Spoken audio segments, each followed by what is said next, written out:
हमारे देश में अथाक प्राकृतिक संपदा है, क्या कुछ नहीं है।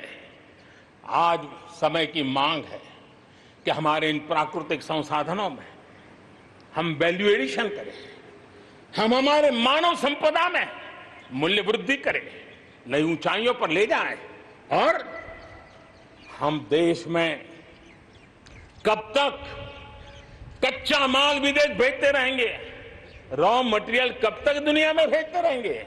और देखिए तो रॉ मटेरियल दुनिया में भेजना और फिनिश गुड को दुनिया से वापस लाना, ये खेल कब तक चलेगा।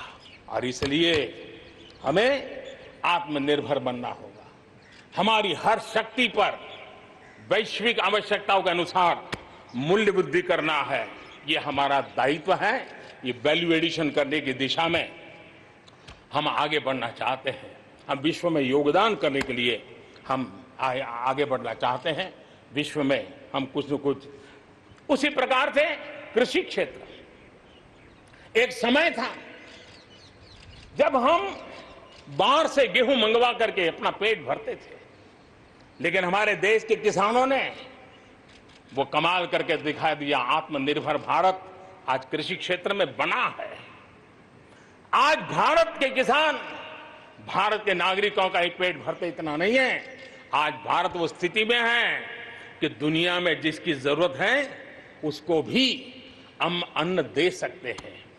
अगर ये हमारी शक्ति है, आत्मनिर्भर की ये ताकत है, तो हमारे कृषि क्षेत्र में भी मूल्य वृद्धि आवश्यक है।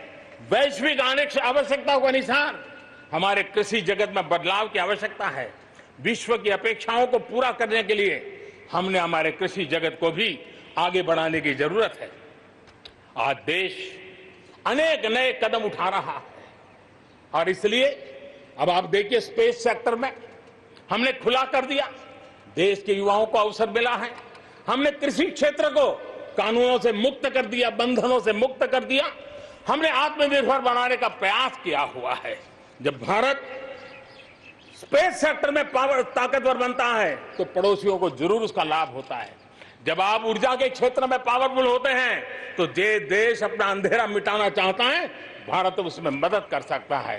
देश के जब हेल्थ सेक्टर का इंफ्रास्ट्रक्चर आत्मनिर्भर हो जाता है तो विश्व के अनेक देशों को टूरिज्म के रूप में, हेल्थ डेस्टिनेशन के रूप में भारत उनकी पसंदीदा बन सकता है।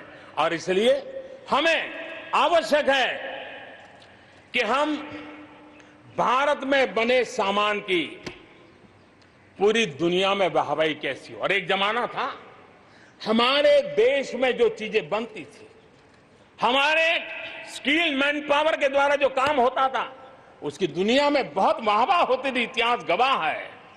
हमें जब आत्मनिर्भर की बात करते हैं तब सिर्फ इंपोर्ट कम करना इतना ही हमारी सोच नहीं है।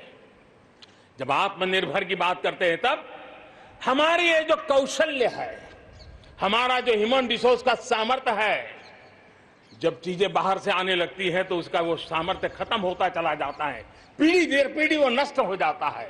हमें हमारे उस सामर्थ्य को बचाना भी है, बढ़ाना भी है, कौशल्य को बढ़ाना है, क्रिएटिविटी को बढ़ाना है और उसको लेकर के हमें आगे बढ़ना है। हमें स्किल डेवलपमेंट की दिशा में बल देना है। आत्मनिर्भर भारत के लिए, हमारे सामर्थ्य को बढ़ाने के लिए मेरे प्यारे देशवासियों, मैं जानता हूं जब मैं आत्मनिर्भर की बात करता हूं तब अनेक आशंकाएं प्रकट भी की जाती हैं।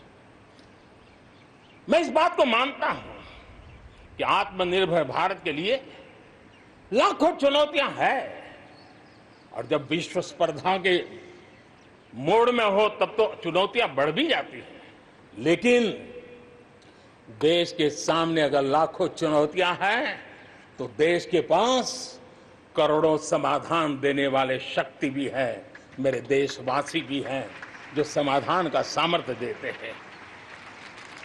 अब देखिए कोरोना के संकट काल में हमने देखा कि बहुत सी चीजों के लिए हम कठिनाइयों में हैं, हमें दुनिया से लाना है, दुनिया दे नहीं पा रही थी।